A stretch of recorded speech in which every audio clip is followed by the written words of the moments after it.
तो गाइस स्वागत है आप सभी का एक न्यू वीडियो में। और इस वीडियो में मैं एक ऐसे हिस्टोरिक फैक्शन के बारे में बात करने वाला हूं जिसने कि एक दौर पर पूरे WWE पर राज किया। जी हां गाइस, मैं बात कर रहा हूं ब्लड लाइन की स्टोरी के बारे में। और इस वीडियो में हम ब्लड लाइन की शुरुआत से लेकर ब्लड लाइन की एंडिंग तक की स्टोरी को जानेंगे कि किस तरह से ये फैक्शन बनी और किस तरह से धीरे धीरे जाकर ये फैक्शन टूट रही है। और साथ ही साथ ब्लड लाइन में कौन कौन सी मुश्किलें आई, उन मुश्किलों के बारे में भी इस वीडियो में बात करेंगे। तो ये वीडियो काफी ज्यादा इंटरेस्टिंग होने वाली है, वीडियो में एंड तक बने रहिए। तो मेरा नाम है अमन, आप देख रहे हैं रसल बग। तो चलिए वीडियो को शुरू करते हैं।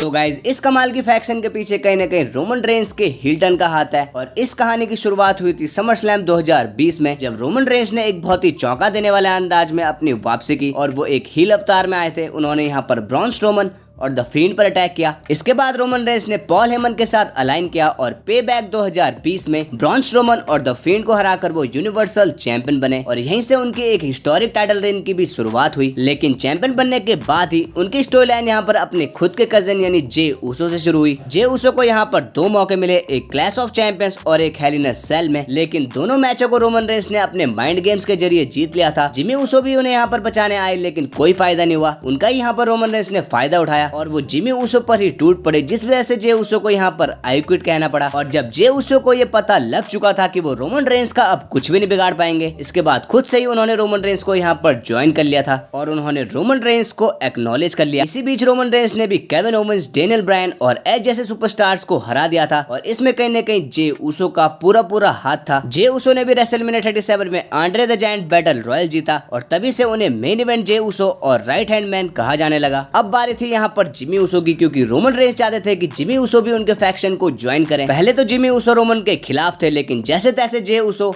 और रोमन ने मिलकर जिमी को यहाँ पर अपने साथ शामिल कर लिया। और तभी से इस फैक्शन का नाम ब्लड लाइन कहा गया। सबसे पहले ब्लड लाइन ने एज और मिस्टीरियो की टीम को हराया। फिर दी ऊसोज ने वही किया जो कि रोमन चाहते थे। दी ऊसोज ने मिस्टीरियो को हराकर वो स्मैकडाउन टैग टीम चैंपियन बने। समर स्लैम 2021 में रोमन रेंस और जॉन सीना के बीच एक बहुत ही धमाकेदार मुकाबला हुआ और मैच को रोमन रेंस तो यहाँ पर जीत जाते हैं। लेकिन मैच के बाद यहाँ पर एंट्री होती है the beast incarnate Brock Lesnar की। इस स्टोरी लाइन के दौरान ब्रॉक ने यहाँ पर ब्लड लाइन के बीच में दरार डाली और कहीं न कहीं उन्होंने रोमन रेंस के मन में ये शक पैदा कर दिया कि पॉल हेमन उन्हें धोखा दे रहे हैं। इसके बाद क्राउन ज्वेल 2021 में ब्रॉक लेसनर और रोमन रेंस के बीच एक चैंपियनशिप मैच हुआ, जहाँ पर पॉल हेमन चैंपियनशिप को इन दोनों सुपरस्टार के बीच डाल देते हैं। लेकिन दी ऊसोस की मदद से यहाँ पर रोमन रेंस इस मैच को जीत जाते हैं। अगले स्मैकडाउन के एपिसोड में रोमन रेंस ने एक बहुत ही चौंका देने वाला डिसीजन लिया, जब उन्होंने पॉल पर अटैक किया और उन्हें ब्लड लाइन से बाहर कर दिया। इसके बाद पॉल हेमन एक बार फिर से ब्रॉक लेसनर से जुड़ गए और वो ब्रॉक लेसनर के साथ दिखाई देने लगे। लेकिन ये जोड़ी भी ज्यादा टाइम नहीं चली। रॉयल रंबल 2022 में पॉल हेमन ने ब्रॉक लेसनर को धोखा दे दिया और वो एक बार फिर से ब्लड लाइन में आ गए। रेसलमेनिया 38 में रोमन रेंस ने हिस्ट्री क्रिएट की, जब उन्होंने ब्रॉक लेसनर को हराकर वो डबल चैंपियन बने। और जब रोमन डबल चैंपियन बने तो उन्होंने दी ऊसोस से भी यही मांग की कि वो उन्हें भी डबल चैंपियन देखना चाहते हैं। बस फिर क्या था, दी ऊसोस ने भी यहाँ पर रोमन रेंस को निराश नहीं किया और उन्होंने रैंडी ऑर्टन और रिडल को हराकर वो भी डबल चैंपियन बन गए, यानी वो भी अनडिस्प्यूटेड टैग टीम चैंपियन बन गए। एक मोमेंट पर आकर ब्लड लाइन फैक्शन इतनी सक्सेसफुल हो चुकी थी कि हर कोई सुपरस्टार इसे ज्वाइन करना चाहता था। इसी दौरान स्टोरी लाइन में एक ट्विस्ट आया, जब सैमी ज़ेन ब्लड लाइन को ज्वाइन करने की कोशिश करने लगे। उन्होंने इस फैक्शन के लिए सब कुछ किया और धीरे धीरे रोमन रेंस और जिमी ऊसो के दिल में अपने लिए जगह बनाई। लेकिन जे ऊसो अभी भी उनसे कुछ खफा से थे, क्योंकि जे ऊसो का ये मानना था कि सैमी ज़ेन उनके ब्लड नहीं है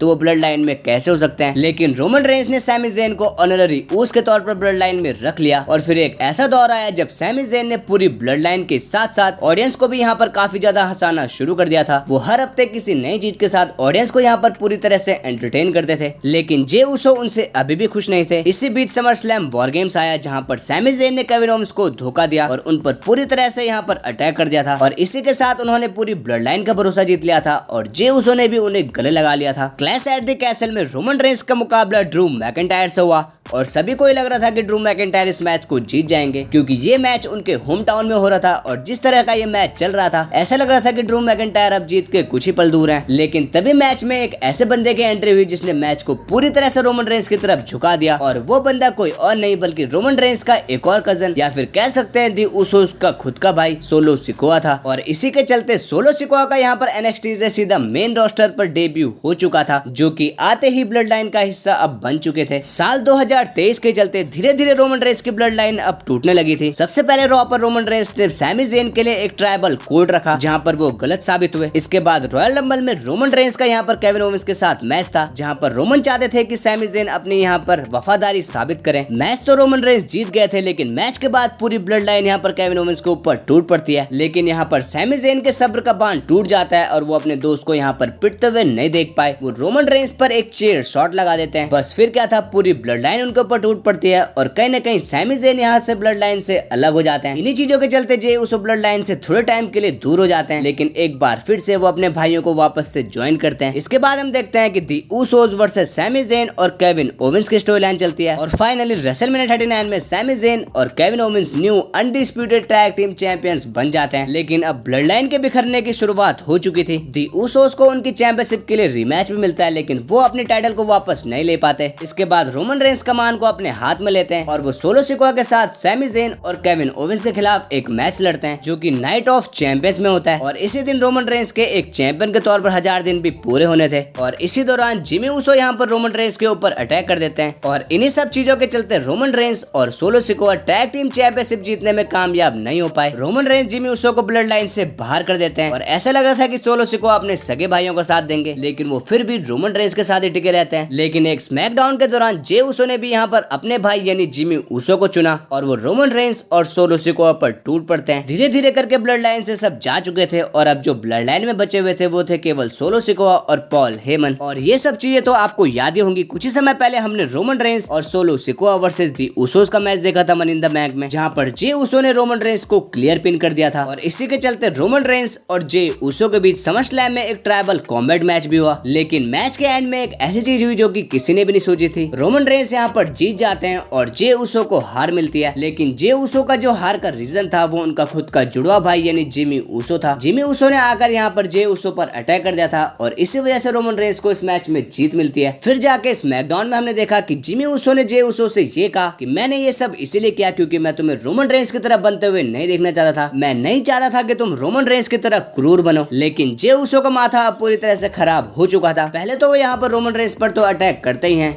इसके बाद वो यहाँ पर जिमी उसो पर भी अटैक करते हैं और शो के एंड में तो उन्होंने यहाँ पर WWE को ही छोड़ दिया है। और कहीं ना कहीं ये एक स्टोरी लाइन का ही पार्ट है और काफी जल्दी हमें जे उसो वापसी करते हुए नजर आएंगे और कहीं ना कहीं आगे जाकर भी ये स्टोरी लाइन ऐसे ही कंटिन्यू रहेगी और ब्लड लाइन हमें ऐसे ही एंटरटेन करती रहेगी। और ये भी देखना काफी ज्यादा मजेदार होगा कि आखिर सोलो सिकोआ और पॉल हेमन कब तक रोमन रेंस के साथ टिक पाते हैं। बाकी गाइस ये थी ब्लड लाइन की पूरी स्टोरी लाइन जो कि हमें आज तक देखने को मिली है। उम्मीद है मैंने इसे आपको अच्छे से एक्सप्लेन किया होगा। सो अगर आपको ये वीडियो पसंद आई हो तो इस वीडियो को लाइक कीजिए, चैनल को सब्सक्राइब कीजिए और कमेंट करके आप बता सकते हैं कि आगे जाकर ब्लड लाइन की स्टोरी लाइन में क्या हो सकता है। मिलते रहेंगे ऐसे इंटरेस्टिंग वीडियोस के साथ, तब तक के लिए बाय बाय।